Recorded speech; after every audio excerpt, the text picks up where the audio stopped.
A woman who never liked wearing much at home had just returned to her house. She casually stripped down to feel the cool air on her skin, unaware that a new neighbor had just moved in next door, a strikingly handsome and powerful CEO. Both of them stepped out into their gardens at the same time, hoping to enjoy a bit of peace. But just as the woman was letting herself relax freely, the CEO turned his head and saw something that instantly made his eyes widen. Their gazes locked.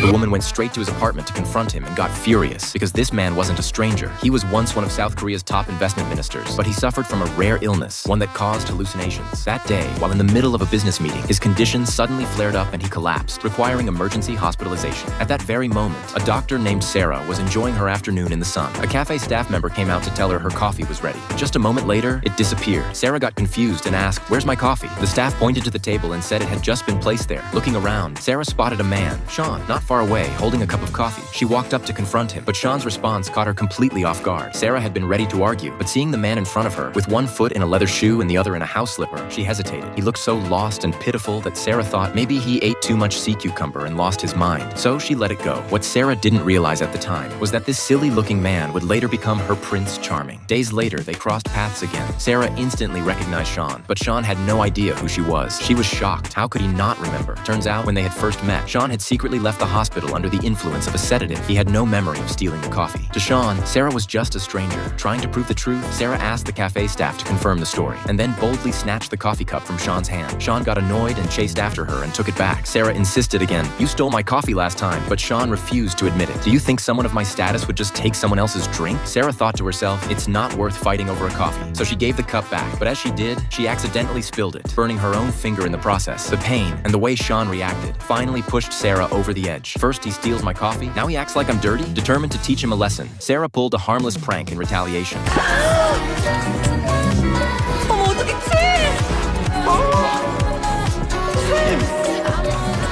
But something started to shift in Sean's mind. Seeing someone else place an order for coffee stirred a vague memory, a flash of that earlier confrontation with Sarah. Wanting to make amends, Sean decided to buy coffee for everyone in Sarah's department. He even saved 2 special cups just for her. But Sarah wasn't impressed. She thought Sean was just trying to flirt with her. Sean quickly explained, "I'm really sorry. I don't remember exactly what happened between us, but I want to apologize anyway." Seeing his sincerity, Sarah finally accepted the coffee. But fate wasn't finished with them yet. Later, while checking on a patient, Sarah ran into trouble. The patient suddenly became aggressive. In a panic, Sarah grabbed a defibrillator and pressed it to the man's back. The shock made the patient hit his head on the metal frame of the bed. Her rash decision drew harsh criticism from the hospital's leadership. They accused her of nearly causing a disaster and decided to transfer her to a rural hospital as punishment. Exhausted and emotionally drained, Sarah went to her boyfriend's